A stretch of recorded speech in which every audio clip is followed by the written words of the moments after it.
Je m'appelle Maria Schaffer. J'ai 34 ans, et je suis infirmière en soins palliatifs à Pittsburgh.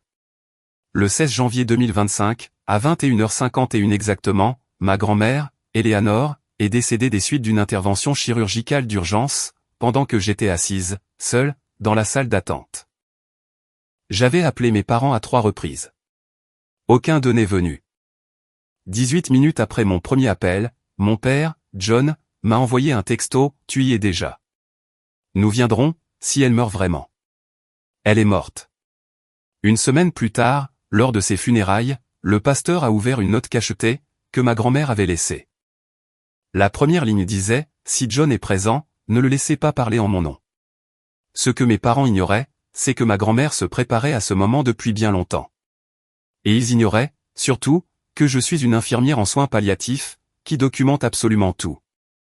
Chaque horodatage, chaque appel manqué, chaque registre des visiteurs, chaque mensonge. Si vous avez déjà été abandonné par votre famille, alors qu'une personne que vous aimiez était mourante, abonnez-vous tout de suite, et dites-moi dans les commentaires depuis quelle ville vous regardez cette vidéo. Parce que ce que je m'apprête à vous montrer, n'est pas seulement mon histoire, c'est un avertissement. Laissez-moi vous ramener au début. L'appel est arrivé à 16h32, un jeudi. Je terminais mon service à la clinique Three Rivers Hospice, assise dans la salle de pause, avec une tasse de café à laquelle je n'avais pas encore touché. Mon téléphone a sonné. UPMC Presbyterian. Les soins intensifs. Je suis infirmière en soins palliatifs depuis 11 ans. On apprend à lire le ton d'une voix, avant même que la personne n'ait fini sa phrase. L'infirmière en chef m'a passé au docteur Laura Fitzpatrick. Elle n'a pas perdu de temps. Mademoiselle Schaffer, votre grand-mère, Eleanor, a été amenée par ambulance il y a 20 minutes. Perforation intestinale, septicémie avancée. Nous devons l'opérer d'ici 1 heure. Il faut que vous compreniez que c'est une intervention à haut risque. Son âge, l'infection, le stress sur son cœur. Il se peut qu'elle n'y survive pas. J'ai attrapé la serviette sous mon café, et j'ai commencé à écrire. Perforation intestinale, septicémie, haut risque. Je n'avais pas besoin de l'écrire. Je sais ce que ces mots signifient, mais écrire m'aide à garder le contrôle. J'arrive, ai-je dit. 15 minutes. Y a-t-il d'autres membres de la famille que nous devrions contacter? Je vais les appeler. J'ai raccroché, et j'ai immédiatement composé le numéro de mon père. 4 sonneries. La messagerie vocale. J'ai appelé ma mère. 6 sonneries. La messagerie vocale. J'ai fixé mon téléphone, essayant d'assimiler le fait qu'aucun d'eux n'avait répondu pendant une urgence familiale. Ensuite, j'ai ouvert notre groupe de discussion familiale, celui que ma mère avait créé l'année dernière, parce que les familles doivent rester connectées, et j'ai tapé « Grand-mère en chirurgie d'urgence, UPMC Presbyterian.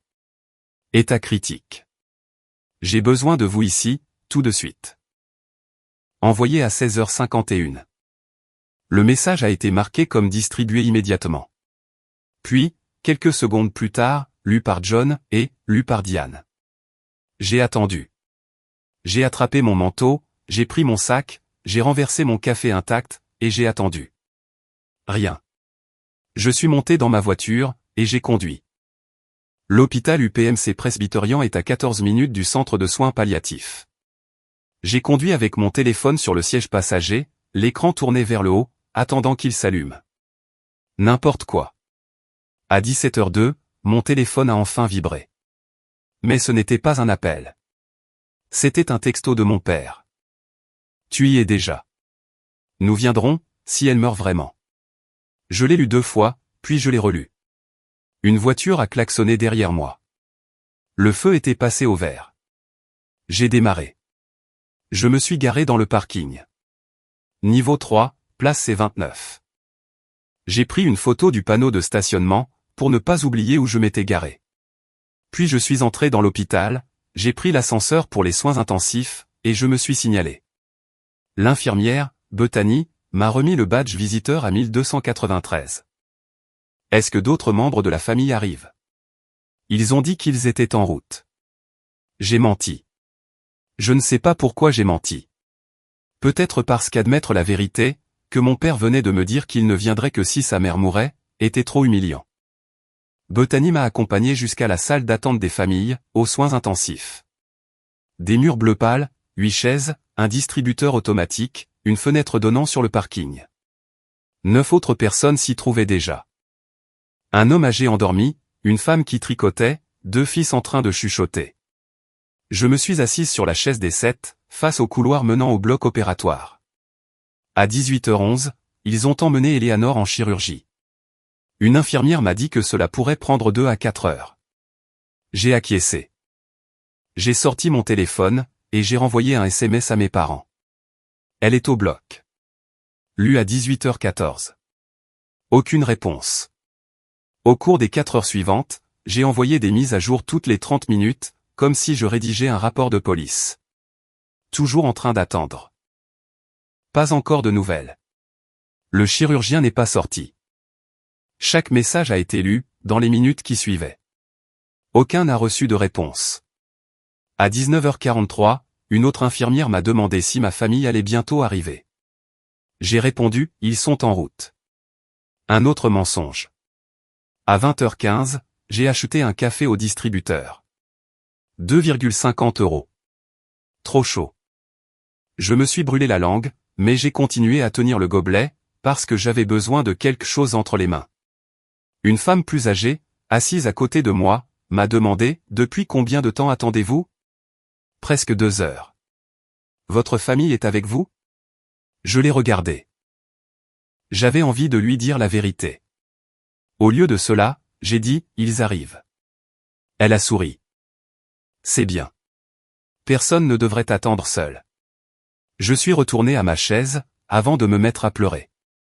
À 21h, le changement de service a eu lieu.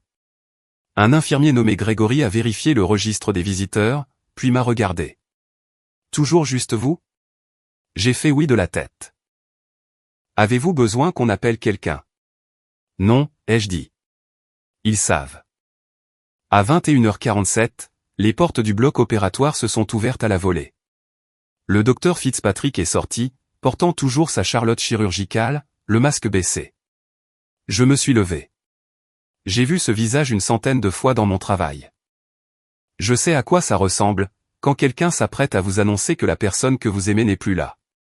Elle s'est approchée. Mademoiselle Schaffer, je suis tellement désolé. Nous avons fait tout notre possible, mais son cœur n'a pas pu supporter l'intervention. Elle a fait un arrêt cardiaque à 21h51. Nous n'avons pas pu la réanimer. Je me suis entendu demander, a-t-elle souffert ? Elle était sous anesthésie tout le temps. Elle n'a pas souffert. J'ai acquiescé. Je l'ai remercié. Je ne sais pas pourquoi je l'ai remercié. Ils m'ont laissé voir Eleanor, dans une petite chambre près des soins intensifs. Elle paraissait plus petite que dans mes souvenirs. Ses mains étaient encore chaudes. Je suis resté 10 minutes. Je me suis assise à côté d'elle, et j'ai chuchoté. Je te protégerai. Je me fiche de ce qu'ils diront. Je ferai en sorte que les gens sachent qui tu étais vraiment. Ensuite, je suis sorti, je me suis assise sur un banc près des ascenseurs, et j'ai appelé mon père. Il a décroché à la 3e sonnerie. Ouais. Papa. Grand-mère n'a pas survécu. Elle est morte pendant l'opération. Une pause. 3 secondes. Puis, d'accord. On s'occupera des arrangements, demain. J'ai attendu qu'il en dise plus. N'importe quoi. Mais il n'a rien ajouté. C'est tout, ai-je dit, la voix brisée. C'est tout ce que tu vas dire ? Que veux-tu que je te dise, Maria ? Elle est partie. Je veux que tu dises que tu es désolé, de ne pas être venu. Je veux que tu me demandes, si je vais bien. Tu vas très bien, a-t-il dit. Tu travailles avec des personnes mourantes. C'est ton métier. Puis, il a raccroché. Durée de l'appel, 47 secondes. J'ai fait une capture d'écran. J'ai ensuite appelé ma mère. Elle a décroché à la 2e sonnerie. Je pouvais entendre la télévision en arrière-plan. Maman. Grand-mère est morte. Une pause, puis, oh. Eh bien, je suppose que c'est pour le mieux. Elle souffrait. Elle ne souffrait pas. Elle a eu une perforation intestinale. C'était soudain. quand même, à son âge. Tu viens à l'hôpital? Pourquoi faire? Elle est déjà partie, n'est-ce pas? Je n'ai pas répondu. Ton père s'occupera des détails, a-t-elle dit, et elle a raccroché. Je suis resté sur ce banc pendant 20 minutes. Ensuite, j'ai conduit pour rentrer chez moi. Je n'ai pas pleuré. Je n'ai pas crié. Je me suis assise à la table de ma cuisine, et j'ai commencé à faire une liste. Le lendemain matin, mon père a appelé à 9 heures. Il avait choisi la maison funéraire Kowalski, et a dit que je devais m'occuper de la coordination, puisque j'étais de toute façon en congé. Je ne suis pas en congé, papa. J'ai pris un congé d'urgence. Eh bien, tu es infirmière. Tu sais comment ces choses fonctionnent. Je suis infirmière en soins palliatifs, pas directrice de pompe funèbre. Il a soupiré, comme si j'étais difficile. Maria, fais-le, c'est tout. Nous te faisons confiance. J'ai rencontré Raymond Kowalski l'après-midi même. Il était gentil, la soixantaine entamée, les cheveux argentés, la voix douce. Pendant que je signais les papiers, il a demandé gentiment, « Vos parents seront-ils impliqués dans la planification ?» Je ne savais pas comment répondre. Mon père pense que je devrais le faire, parce que je travaille avec des mourants. Raymond a posé son stylo. Ce n'est pas la même chose que d'enterrer les siens. Vers la fin de notre entretien, Raymond a mentionné qu'Éléanore avait préarrangé certaines choses, 2 semaines plus tôt. Elle avait choisi le cercueil, sélectionné des hymnes, rédigé des instructions. Et elle avait laissé 2 enveloppes cachetées. L'une avec le pasteur Callahan, à Sainte-Agnès. L'autre avec son avocat, Gérald Pruitt. A-t-elle dit ce qu'il y avait dedans? Il a secoué la tête. Juste qu'elle ne devait être ouverte, que si certaines personnes étaient présentes. Quelque chose de froid s'est installé dans ma poitrine. Les jours suivants, je n'ai pas pu dormir. Je repassais sans cesse le texto de mon père. Nous viendrons, si elle meurt vraiment. Je n'arrêtais pas de penser au fait qu'il n'avait jamais appelé l'hôpital, pas une seule fois. Le 18 janvier, à 2 heures du matin, j'ai ouvert mon téléphone, et j'ai commencé à compter. 11 appels sans réponse. 8 SMS pendant l'opération. Une réponse. J'ai pris des captures d'écran de tout. Je ne savais pas pourquoi. Je n'arrivais tout simplement pas à m'arrêter. Le 19 janvier, j'ai demandé le registre officiel des visiteurs, à l'UPMC. Ils l'ont imprimé cet après-midi-là. 16 janvier 2025. Patiente, Éléanore Schaffer. Visiteur, Maria Schaffer. Badge à 1293. 16h45 à 22h22. Aucun autre nom. Le même jour, je suis allé chez Éléanore, pour choisir des vêtements pour les funérailles. Sur la table de la cuisine, se trouvait une enveloppe Kraft, avec mon nom de son écriture. Maria. À ouvrir, si je ne rentre pas à la maison. Daté du 10 janvier 2025. 6 jours avant l'opération. Je me suis assise à sa table en formica jaune, et je l'ai ouverte. À l'intérieur, une lettre manuscrite, des photocopies de documents hospitaliers datant de 2017, et une clé USB étiquetée messages vocaux. La lettre commençait ainsi, « Maria, si tu lis ceci, je suis parti. J'ai besoin que tu saches certaines choses, pendant que la vérité compte encore. » Elle m'a dit qu'elle ne s'attendait pas à ce que mon père vienne. Qu'elle était en paix avec ça. Qu'elle avait dit au docteur Fitzpatrick de ne m'appeler moi que si les choses devenaient critiques.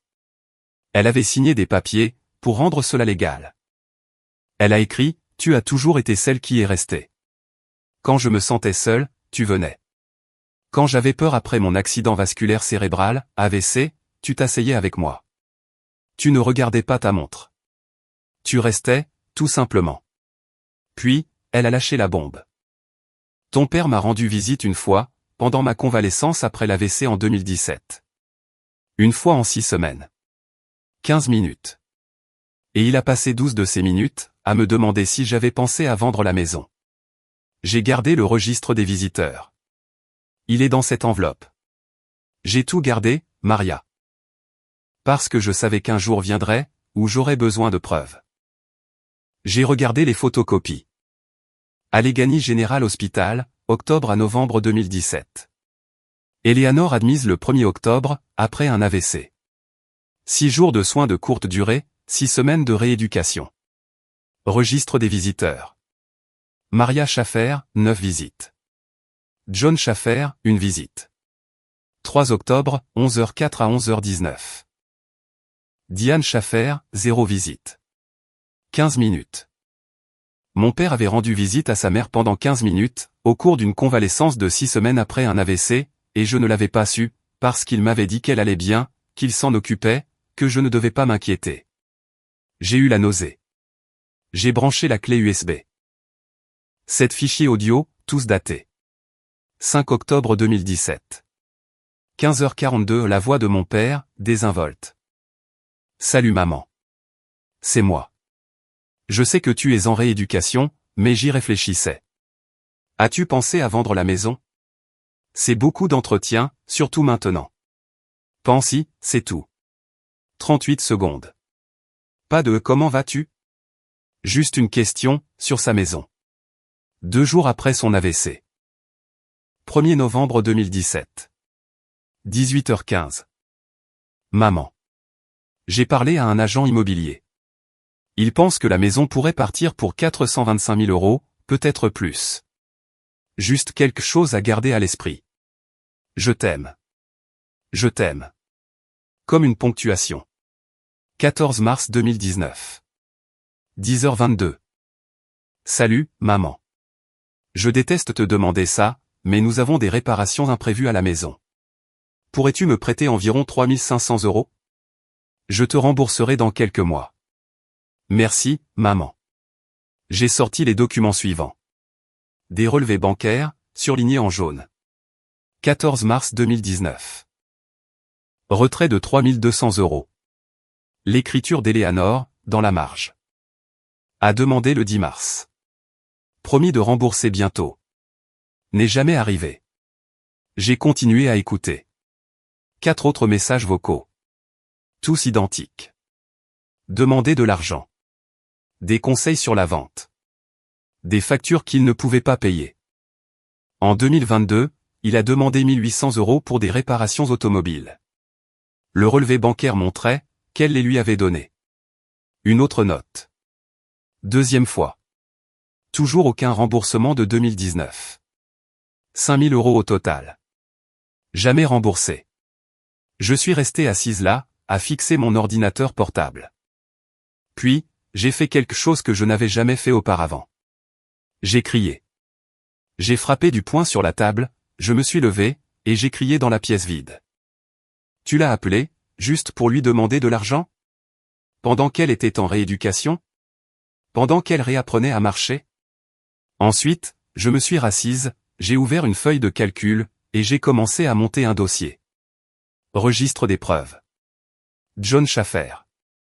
7 messages vocaux, demandant de l'argent en vente de la maison, 2017 à 2024. Visite de 15 minutes à l'hôpital, lors d'une convalescence de 6 semaines après un AVC, 2017.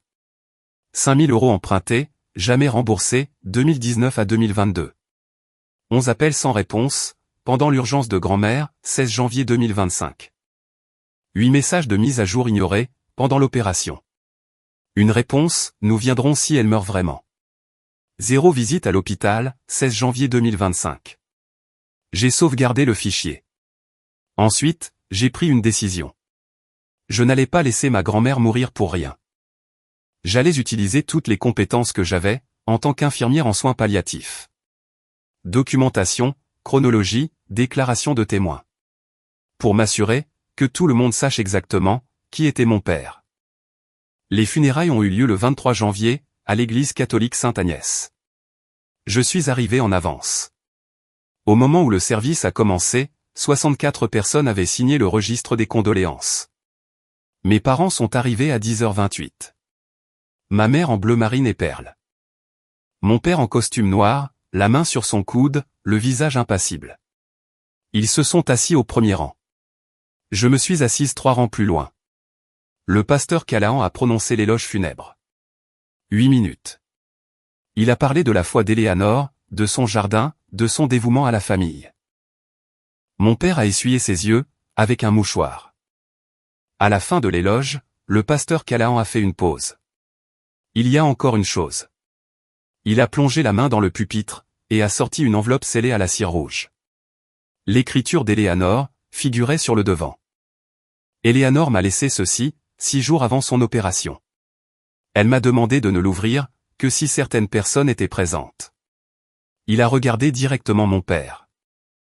L'enveloppe indique, si John est ici, ne lisez pas ceci à haute voix.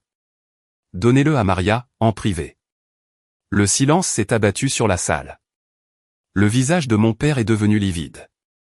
Ma mère a chuchoté, qu'est-ce que c'est que ça? Le pasteur Callahan est descendu, et me l'a tendu. Elle voulait que vous ayez ceci, pour vous seul. Mon père s'est levé. C'est l'écriture de ma mère. J'ai le droit. Les volontés de votre mère étaient claires, John, a dit calmement le pasteur Callahan. Puis, il est retourné à sa place, et a poursuivi l'office. Je me suis levé, j'ai marché jusqu'aux toilettes, je me suis enfermé dans une cabine, et j'ai ouvert l'enveloppe. Une lettre de 2 pages, sur du papier à lettres crème, à l'encre bleue. Maria. Si tu lis ceci, je suis parti, et John a osé se montrer à mes funérailles. Je savais qu'il ne viendrait pas à l'hôpital. Il ne vient jamais. Pas quand ça lui coûte quelque chose. En 2017, quand j'ai eu mon AVC. Il est venu une fois. 15 minutes. Dont 12 à me demander de vendre la maison. J'ai gardé le registre. J'ai gardé les relevés bancaires, de quand il a emprunté 3200 € en 2019, et 1800 € en 2022. J'ai gardé les relevés d'appel, montrant qu'il téléphone une fois par mois. Toujours le dimanche, toujours pendant 6 minutes. J'ai dit au docteur Fitzpatrick de ne t'appeler toi, que si mon état devenait critique. J'ai signé les papiers. C'est légal. Je ne mourrai pas, en attendant qu'il se soucie de moi. Tu es resté. Maria. Tu l'as toujours fait. Tu es la fille dont j'avais besoin. Il est le fils que j'ai élevé, mais pas le fils que je méritais. La maison est à toi. Le testament est déposé. Le pasteur Callahan en a une copie. Gérald Pruitt en a une autre. John sera en colère.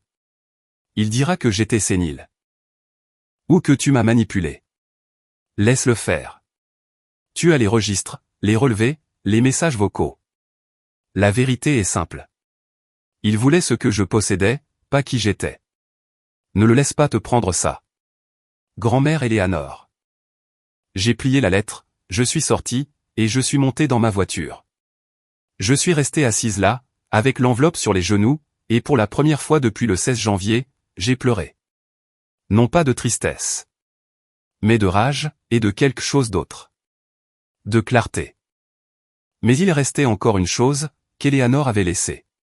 Quelque chose, que je n'avais pas encore trouvé, et qui allait tout changer. Si vous êtes le genre de personne, qui s'occupe de parents ou de grands-parents vieillissants, cliquez sur le bouton j'aime tout de suite. Parce que ce qui va suivre, va vous inciter à vérifier chaque document, que votre famille n'a jamais signé. Ce soir-là, il y a eu un rassemblement chez Eleanor. La tradition. Après des funérailles, 22 personnes se sont présentées. Mes parents sont arrivés en retard. Je me tenais dans le salon à 15h30, tenant la lettre d'Eleanor. J'ai quelque chose, que grand-mère voulait que vous sachiez tous. Mon père s'est levé. Maria, ce n'est pas le moment. Asseyez-vous, John. Le pasteur Callahan était près de la cheminée. Sa voix était calme, mais absolue. Eleanor a demandé des témoins. Restez. Mon père s'est assis. J'ai lu la lettre à voix haute. Chaque mot. Je n'ai pas fait de commentaires, j'ai juste lu. En 2017, il est venu une fois. 15 minutes. Dont 12 à me demander de vendre la maison.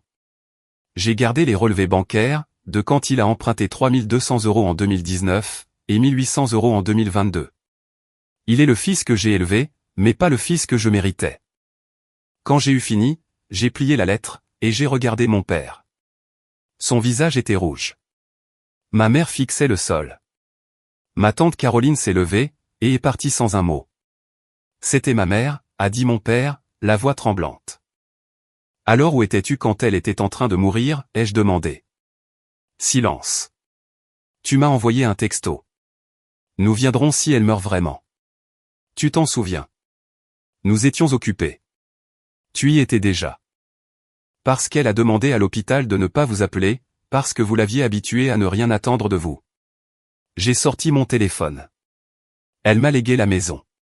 Le testament est déposé. Si vous voulez le contester, allez-y. J'ai 6 ans de preuves à montrer à un juge.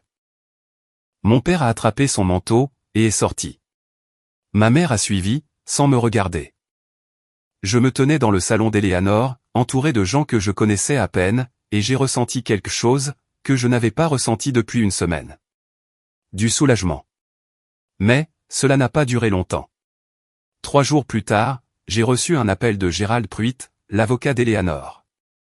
Maria, il y a quelque chose que vous devez voir. Eleanor m'a laissé une deuxième enveloppe. Elle m'a dit de vous la remettre, 2 semaines après les funérailles. Je l'ai rejoint à son bureau, le lendemain matin. Il m'a tendu une enveloppe plus petite. Celle-ci, scellée avec du ruban adhésif transparent, étiquetée Maria. À ouvrir le 30 janvier 2025. À l'intérieur, se trouvait un mot manuscrit, et une clé USB. Le mot disait, Maria. Si tu lis ceci, les funérailles sont terminées, et tu as lu ma première lettre. Bien. Maintenant, j'ai besoin que tu vois ce que j'ai enregistré. C'est la partie que John ne pourra jamais justifier. Regarde-le seul. Puis décide de ce que tu vas en faire. Je te fais confiance. Grand-mère. Je suis rentré chez moi, j'ai branché la clé USB sur mon ordinateur portable, et j'ai cliqué sur l'unique fichier, Eleanor Confession 8 janvier 2025.mp4. La vidéo s'est ouverte. Eleanor assise dans son salon, face à une caméra sur un trépied. Elle portait ses lunettes de lecture, et un cardigan. L'horodatage dans le coin, indiquait le 8 janvier 2025. 8 jours avant son opération. Elle a pris une inspiration, et a commencé. Transcription de la confession vidéo d'Eleanor, je m'appelle Eleanor Grace Schaffer. J'ai 78 ans. Nous sommes le 8 janvier 2025. Et j'enregistre ceci, car je sais qu'il ne me reste plus beaucoup de temps. Non pas parce que je suis malade. Bien que mon médecin dise que mon cœur n'est plus ce qu'il était. Mais parce que j'ai décidé d'arrêter de faire semblant. J'ai un fils, John. Il a 52 ans. Et pendant 52 ans, je me suis dit que c'était un homme bon, qui était juste occupé. Qu'il tenait à moi. Mais ne savait pas comment le montrer. Que j'en demandais trop. Mais j'ai fini de mentir. En 2017, j'ai fait un AVC. J'ai passé 6 semaines en rééducation, à réapprendre à marcher. John m'a rendu visite une fois. 15 minutes. Et il a passé la majeure partie de ce temps à me demander si j'avais pensé à vendre ma maison. Il n'a pas demandé comment je me sentais. Il n'a pas demandé si j'avais peur. Il m'a parlé d'immobilier. Depuis lors, il m'appelle une fois par mois. Toujours le dimanche. Toujours pendant 6 minutes. Je l'ai chronométré, parce que je voulais savoir si je l'imaginais. Ce n'était pas le cas. Il m'a emprunté 5 000 € au cours des 6 dernières années. Il a promis de me rembourser. Il ne l'a jamais fait. Je n'ai pas demandé à être remboursé, parce que je ne voulais pas me disputer. Parce que je voulais croire qu'il m'aimait encore. Mais ce n'est pas le cas. Et je le sais, maintenant. Donc, je lègue ma maison à ma petite fille, Maria. Non pas parce que John ne la mérite pas. Bien que ce soit vrai. Mais parce que Maria est la seule qui est restée. Quand je me sentais seul, elle venait. Quand j'avais peur, elle m'écoutait. Elle ne regardait pas sa montre. Elle ne demandait rien. Elle restait, c'est tout. John, si tu regardes ceci, je veux que tu saches quelque chose. Tu n'es pas une mauvaise personne. Mais tu n'es pas le fils dont j'avais besoin. Et je ne vais pas passer ce qui me reste à vivre, à faire semblant que tu le es. Maria, je t'aime. Merci d'avoir été ma fille, quand j'en avais le plus besoin. C'est tout. La vidéo s'est terminée. Eleanor s'est penchée en avant, et a éteint la caméra. Je suis resté assise là, à fixer l'écran, les larmes coulant sur mon visage. Puis je l'ai rejoué. Et j'ai remarqué quelque chose. À l'arrière-plan, sur la bibliothèque derrière Eleanor, il y avait un petit appareil noir. Une caméra, pointée vers le canapé. J'ai mis la vidéo en pause, j'ai zoomé, et mon estomac s'est noué. Eleanor avait tout enregistré. J'ai attrapé mes clés, et j'ai conduit jusqu'à sa maison. Je suis allé directement dans le salon, j'ai déplacé les livres sur l'étagère, et je l'ai trouvé. Une minuscule caméra sans fil. Toujours active, toujours en train d'enregistrer, sur un compte cloud. Je me suis connecté au compte, en utilisant le mot de passe qu'Eleanor avait écrit sur un post-it, à l'intérieur de l'enveloppe, Maria reste 2025. L'espace de stockage cloud contenait plus de 200 heures d'enregistrement, remontant à mars 2024. J'ai commencé à faire défiler les fichiers. La plupart étaient banals. Eleanor qui lisait, qui regardait la télévision, qui arrosait les plantes. Puis j'en ai trouvé un, daté du 19 décembre 2024. L'horodatage indiquait 11h32. J'ai cliqué sur lecture. La vidéo montrait le salon d'Eleanor. Elle n'était pas chez elle, mais quelqu'un d'autre y était. Mon père et ma mère. Ils se tenaient au milieu de la pièce, et parlaient. J'ai monté le volume. Transcription de l'enregistrement de la caméra, 19 décembre 2024. John, elle ne va pas tenir encore très longtemps. Le docteur Patel a dit que son cœur s'aggravait. Diane, alors, qu'est-ce qu'on fait, John? John, on attend. Une fois qu'elle sera partie, la maison sera à nous. J'ai déjà parlé à un agent immobilier. Nous pouvons la mettre en vente pour 450 000, peut-être 500 000 si nous la mettons en valeur correctement. Diane, mais qu'en est-il de Maria? Ne lui rend-elle pas visite, tout le temps? John, Maria a le cœur sur la main. Elle sera triste pendant un moment, mais elle s'en remettra. De plus, nous sommes les plus proches parents. La maison nous revient. Diane, tu es sûre? Et si ta mère a laissé un testament? John, riant, elle a 78 ans, et elle perd la tête. Elle n'a rien mis à jour, depuis la mort de papa. Fais-moi confiance, on est tranquille. Diane, je ne sais pas, John. J'ai l'impression que c'est mal.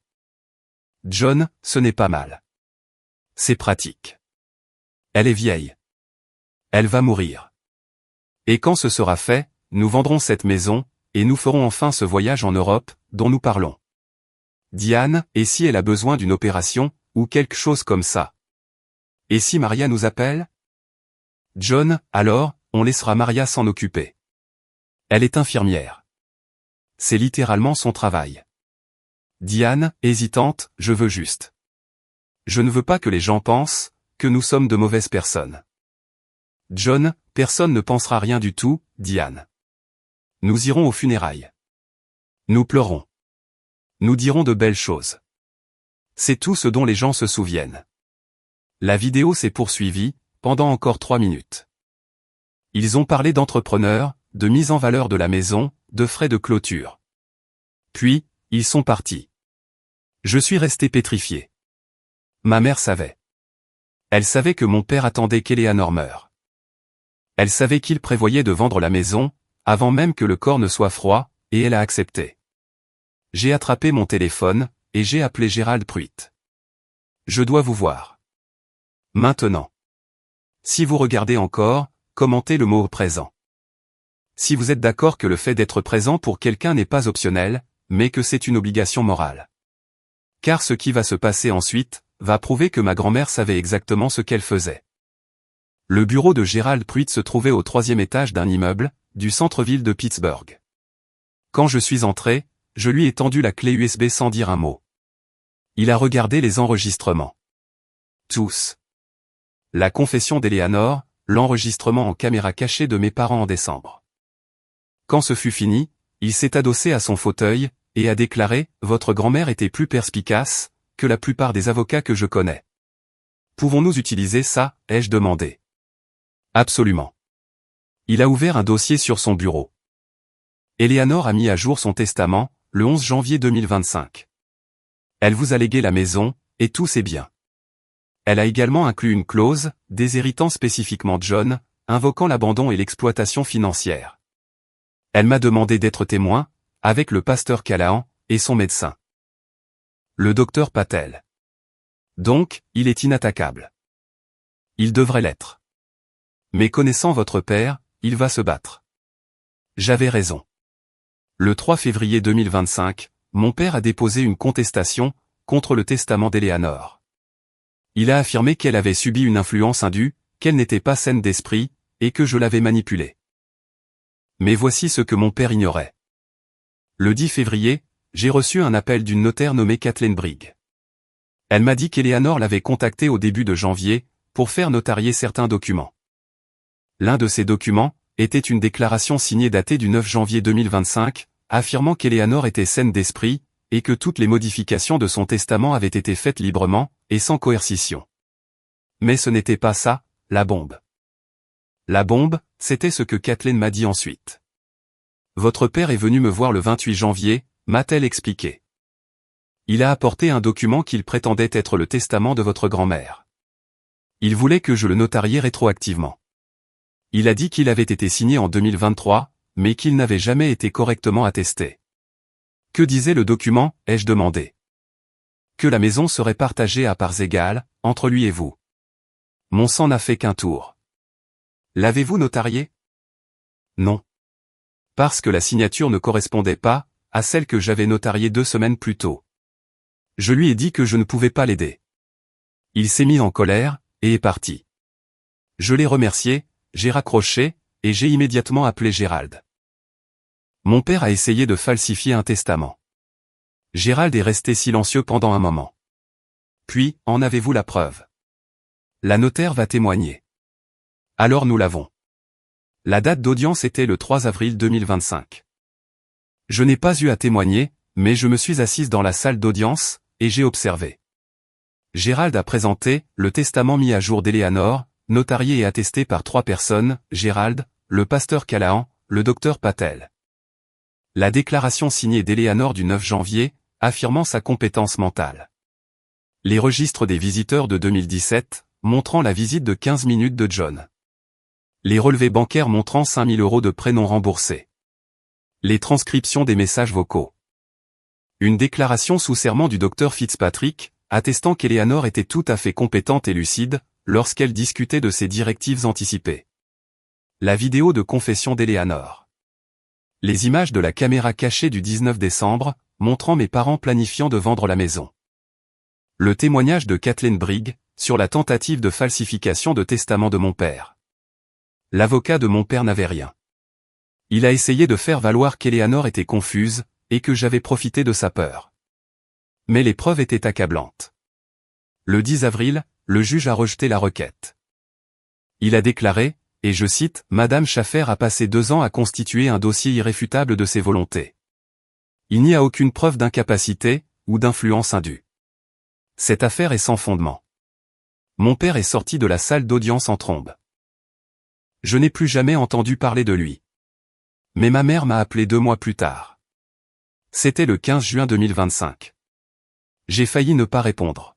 « Je quitte ton père », m'a-t-elle annoncé. Sa voix tremblait. Je n'ai rien dit. « Je ne savais pas », a-t-elle continué. « Pour l'argent, pour l'hôpital. Il m'avait dit que tu exagérais, qu'Éléanore était confuse. J'avais envie de le croire. Tu étais sur ces images de vidéosurveillance, maman. Tu savais qu'il attendait qu'elle meure, pour pouvoir vendre la maison. » Un long silence. « Je sais », a-t-elle chuchoté. Je le savais. Et j'ai honte. J'avais peur. Peur de perdre la maison.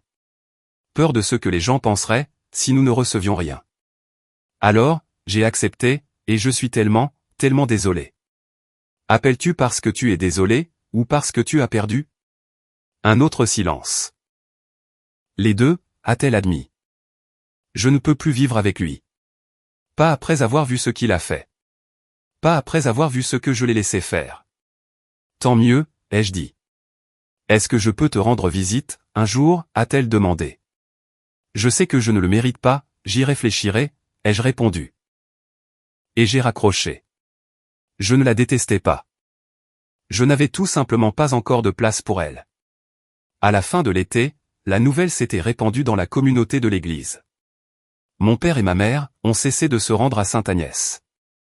J'ai entendu dire qu'ils avaient déménagé dans une autre paroisse, de l'autre côté de la ville, où personne ne connaissait l'histoire. La maison m'appartenait légalement, moralement, complètement. Mais je n'avais pas encore terminé, car Eleanor m'avait laissé un dernier cadeau. Et celui-ci n'avait rien à voir avec la justice. Il s'agissait de guérison. Le 14 février 2026, jour de la Saint-Valentin. J'ai officiellement emménagé dans la maison d'Eleanor. La température était de 11 degrés, une douceur inhabituelle pour Pittsburgh en février. Le soleil perçait à travers les nuages. La première chose que j'ai faite a été de planter des roses jaunes dans le jardin, à l'avant, les préférés d'Eleanor. J'ai trouvé ces vieux gants de jardinage dans la remise, sentant toujours la terre et la crème pour les mains à la lavande, et je les ai utilisés pour creuser les trous. À l'intérieur, j'ai installé ce que j'appelais le mur des souvenirs, dans le salon. Des photos d'Eleanor dans son jardin, d'elle à ma remise de diplôme universitaire, d'elle en train de rire à une blague que je ne me rappelais plus. Et au centre, dans un simple cadre argenté, j'ai accroché ces directives anticipées, celles qui disaient, en cas de maladie grave, d'intervention chirurgicale, ou de soins de fin de vie, seule Maria Schaffer est autorisée à être contactée. Et présente. John Schaffer est explicitement exclu de toute notification. En dessous, j'ai placé une petite plaque que j'avais fait graver, la dignité à la fin se mérite, elle ne s'hérite pas Eleanor Schaffer 1943 à 2025. Les gens m'ont demandé pourquoi j'avais encadré quelque chose de si douloureux. Je leur ai dit la vérité. Parce que la vérité ne doit pas être cachée. Eleanor avait passé trop de temps à protéger les gens de la vérité. Je n'allais pas commettre la même erreur. Mais le mur des souvenirs n'était pas la seule chose que j'ai faite. En juillet 2025, j'ai utilisé l'argent de la succession d'Eleanor pour créer le Fonds de la dignité Eleanor Schaffer, une organisation à but non lucratif, dédiée à aider les personnes âgées, abandonnées par leur famille. Le fonds fournit 3 choses, premièrement, une assistance juridique pour les personnes âgées, mise à jour de testament, directives anticipées, et procuration médicale. Deuxièmement, des services de documentation, aider les personnes âgées à créer des témoignages vidéo, organiser des dossiers financiers, et constituer des preuves, si elles soupçonnent une exploitation. Troisièmement, un soutien d'urgence. Payer pour les soins palliatifs, les frais funéraires, ou le logement des personnes âgées, dont la famille les a abandonnées financièrement. Au cours des 6 premiers mois, nous avons aidé 43 personnes. L'une d'elles était une femme nommée Dorothy, 81 ans, dont le fils avait vidé le compte d'épargne, puis cessé de lui rendre visite. Nous l'avons aidée à trouver un avocat, à récupérer l'argent, et à mettre à jour son testament. Elle a enregistré un témoignage vidéo, tout comme Eleanor. Elle a dit, je ne vais pas le laisser m'effacer. Un autre était un homme nommé Harold, 76 ans, dont la fille n'appelait que lorsqu'elle avait besoin d'argent. Nous l'avons aidé à rédiger des directives anticipées, qu'il excluait explicitement des décisions médicales. Lorsqu'il est décédé 6 mois plus tard, ses volontés ont été respectées. Son petit-fils, qui lui rendait visite chaque semaine, a tout hérité. À chaque fois que j'aide quelqu'un, je pense à Eleanor, assise dans son salon pour enregistrer cette vidéo, sachant qu'elle ne serait plus là pour en voir l'utilité, mais sachant que cela aurait de l'importance. Je travaille toujours à la clinique Three Rivers Hospice. Mais maintenant, quand je vois les signes avant-coureurs, l'enfant absent, le coup de téléphone qui n'arrive jamais, l'intérêt soudain pour les testaments. Je ne me contente plus de le documenter dans le dossier du patient. Je leur parle d'Eleanor. Je leur dis qu'ils ont des options. Je leur dis qu'ils ne sont pas obligés de mourir en espérant que quelqu'un s'en souciera. Fin août 2025, j'ai reçu l'appel d'une femme, dont la mère était en soins palliatifs. Son frère ne lui avait pas rendu visite depuis 3 semaines, mais il avait appelé 2 fois, pour s'informer au sujet de la maison. Que dois-je faire, a-t-elle demandé. J'ai pensé à Eleanor.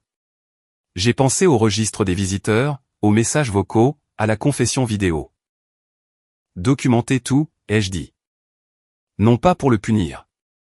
Mais pour protéger les choix de votre mère. Demandez-lui ce qu'elle veut, puis respectez-le. Même si cela signifie qu'il ne sera pas là à la fin.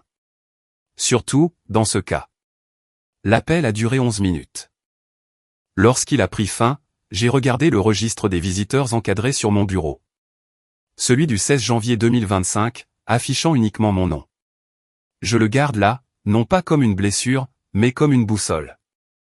Le 28 février 2026, je suis assise à la table en formica jaune d'Eleanor, buvant du café dans sa tasse préférée, celle avec l'anse ébréchée, et le motif floral délavé. Dehors, les roses jaunes sont en fleurs. Je repense à cette nuit dans la salle d'attente des soins intensifs. À la façon dont j'étais assise seule, en train de mentir aux infirmières, pour couvrir des personnes qui ne le méritaient pas. À la façon dont je tenais ce gobelet de café vide, juste pour avoir quelque chose dans les mains. Je repense au texto de mon père, « Nous viendrons, si elle meurt vraiment ».